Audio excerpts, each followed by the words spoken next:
ಜಗದಲ್ಲಿ ಮಾನವನ ಜೀವನ ಅತಿ ಅಮೂಲ್ಯವಾದದ್ದು.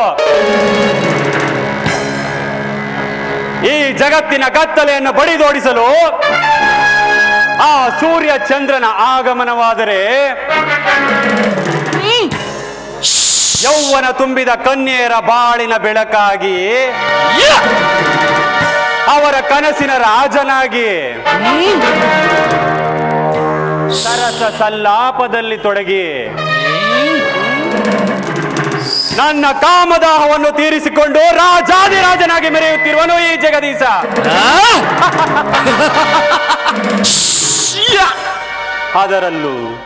ಅದರಲ್ಲೂ ಆ ರಾಮಣ್ಣನ ಮಗಳು ಸೀತಾಳನ್ನ ನೋಡ್ತಾ ಇದ್ರೆ ಈ ನನ್ನ ಕಾಮ ತುಂಬಿದ ಕಣ್ಣಿಗೆ ಒಂಥರ ಮಹದಾನಂದ.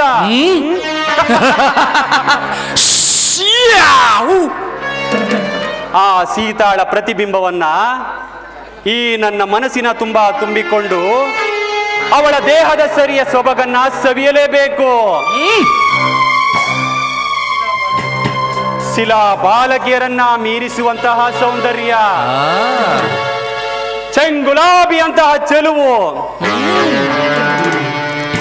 ಸೂರ್ಯನ ಮಧ್ಯೆ ಬಂದು ಹೋಗುವ ಮೋಡದಂತೆ ಈ ನನ್ನ ಕಣ್ಣ ಮುಂದೆ ಹಾದು ಹೋಗಿ ಈ ನನ್ನ ಮನಸ್ಸನ್ನ ಕದಡಿದ್ದಾಳೆ.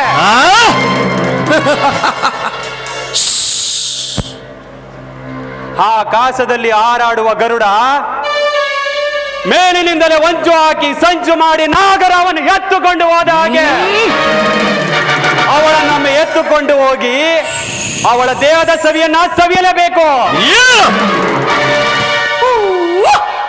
ಈ ಜಗಮೆಚ್ಚಿದ ಜಗದೀಶ ಒಂದು ಸಾರಿ ಹೆಣ್ಣಿನ ಮೇಲೆ ಮನಸ್ಸು ಮಾಡ್ತು ಅಂದ್ರೆ ಮುಗೀತು. ಅವಳು ಆದಷ್ಟು ಬೇಗ ನನ್ನವಳು ಆಗ್ಲೇಬೇಕು.